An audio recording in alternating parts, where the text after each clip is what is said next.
सावरकरांनी हे केलं होतं. अंदमानला त्यांना नेत होते बोटीतून, त्यावेळी मुद्दाम विष्ठेचं पीप जिथे ठेवलं होतं त्याच्याजवळ यांना जागा दिली होती आणि दुर्गंधी सुटली होती.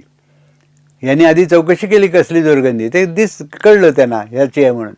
पण मग त्यांनी स्वतःला सावरलं आणि हेच आता आपलं जीवन आहे समजून वागायला सुरुवात केली, त्या दुर्गंधीवर मात केली. याला म्हणायचं इंद्रियजय. अशा तऱ्हेचा इंद्रियजय आपण मिळवायला पाहिजे.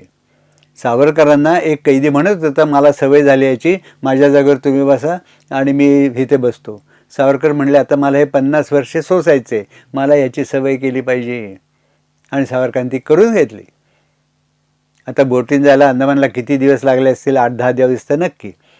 त्यांनी ते करून घेतलं आणि इथेच सोसायचं होतं पुन्हा.